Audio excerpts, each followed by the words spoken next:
Hey guys, what's up? This is Jose from Delobe and Airbnb Superhost.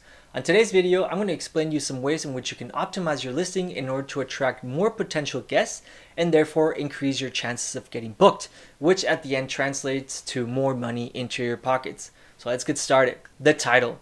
I think that the title is one of the top 3 most important things that guests take into consideration at the beginning before deciding whether or not they want to book your place or any of the other listings that appear in the search results. The other 2 most important things are, of course, the price and the pictures.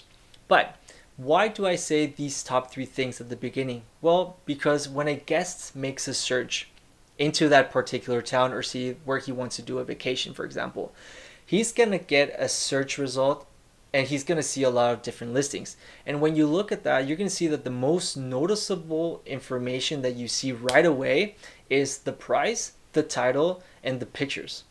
And that's why I'm saying that these are the top 3 things that they take into consideration at the beginning, and they need to be polished. So what is a good title? Well, a good title is something that evokes emotion, something that is original, something that is interesting and appealing when you say it. You know, you don't want to write something that's boring and generic, like 3-bedroom apartment, 2 bathrooms, 1 kitchen.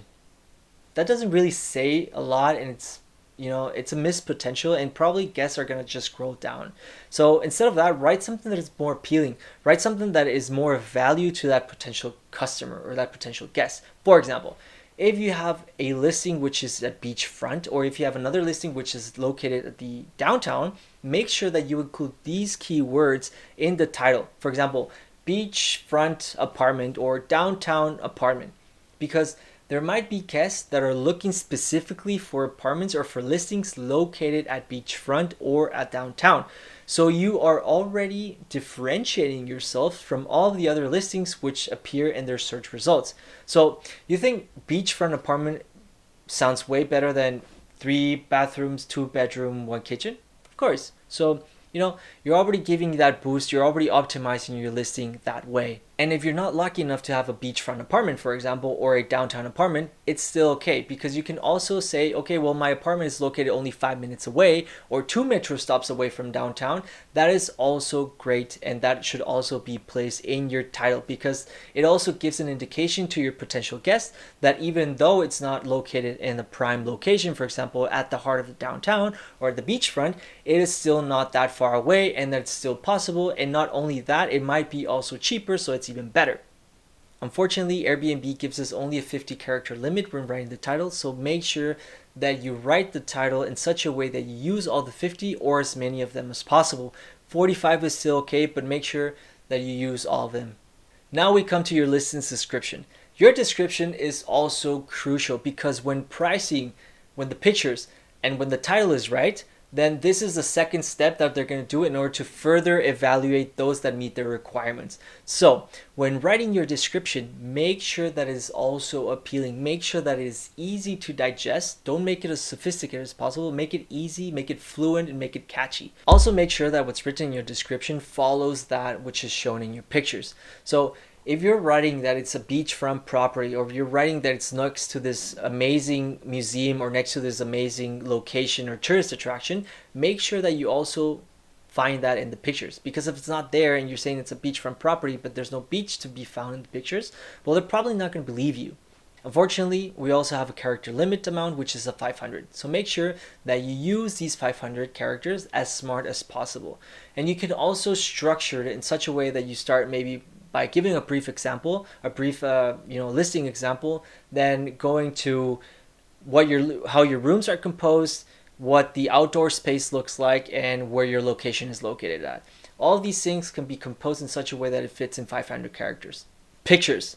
As I mentioned in the beginning, pictures is also one of the top 3 things that guests take into consideration at the beginning to book your place or not. So make sure that your photos are professionally taken, make sure that they're well lit, and also make sure that they're structured and organized and they can tell a story.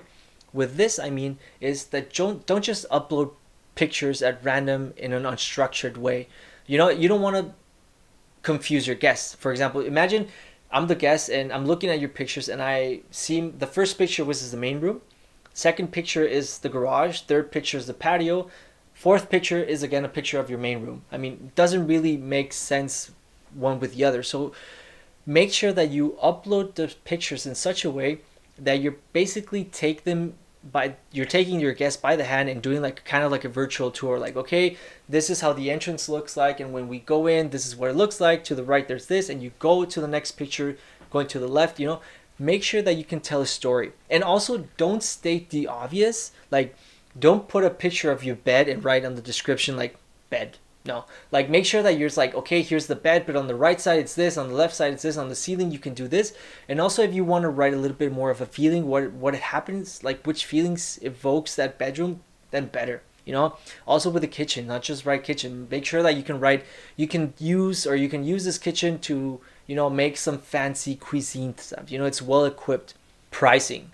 I think that the price is the most important factor that gets taken into consideration at the end to make the final decision of whether or not they're going to book your place or another listing. Because it could be also the case that there are other 3 listings that meet the same criteria or that meet the demands of the guest, and probably the guest is going to take at the end the cheapest one.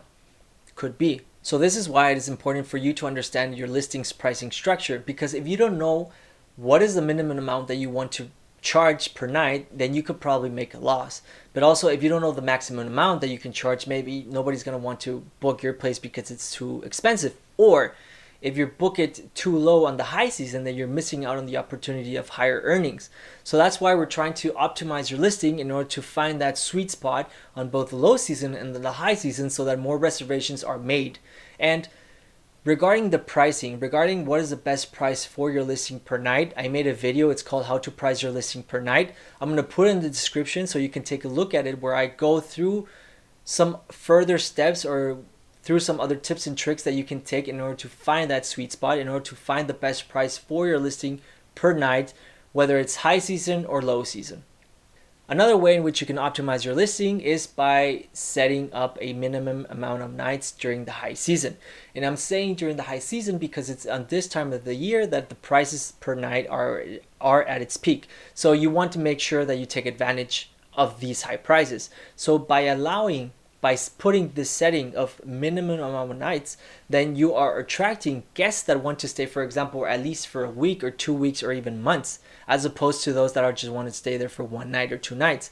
And I mean, I don't have a problem for 1-nighters or 2-nighters, but if they book 1 night, that whole month is already gone for those 1 month stayers. So that's why I'm saying on the high season, put this minimum amount of nights, and on the low seasons, you can go ahead and go back to the 1-nighters, which is still fine. And now we come to amenities. And to that I say, the more you have, the better. And you might be asking yourselves right now, why am I saying that? Or how is it that amenities can optimize my listing? Well, in a matter of ways, actually. But the most important one is the following. Say, for example, there's the guest that is looking for places in one particular city. If that guest wants a particular or is looking for a particular amenity in these listings, and you don't have that amenity in your listing, you're immediately thrown off of that search result. So that's why I'm saying the more amenities you can include in your listing, the better, because there could be some guests that are looking for particular things, and if you don't have it and the other ones have it, you lost that reservation. So the more the better. Instant booking. This is by far my personal favorite because it gives my potential guests the security and comfort for them to just make the reservation with a click of the button, instead of them having to wait for me to reply to them and saying yes or no. Also, another important thing about instant booking is that guests can also apply that filter when they're looking for listings. So if a guest clicks on that setting to only show instant booking listings and you don't have that feature turned on, you're not going to appear on that search result, and you're going to miss out on that opportunity, on that reservation as well. Finally, we come to the pet section. And by this, I mean by allowing pets in your listing.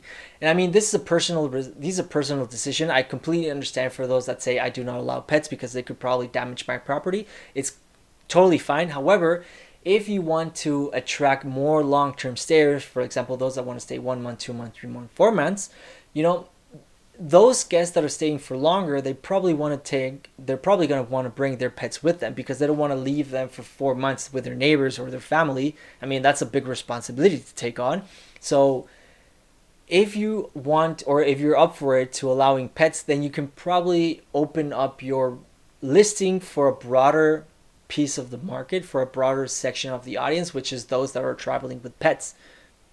So guys, this is basically all I have to say for this topic regarding how to optimize your listing. I really hope you enjoyed the video. I really hope that you implement these into your listing, and if you do, hopefully you will attract more guests and therefore more bookings.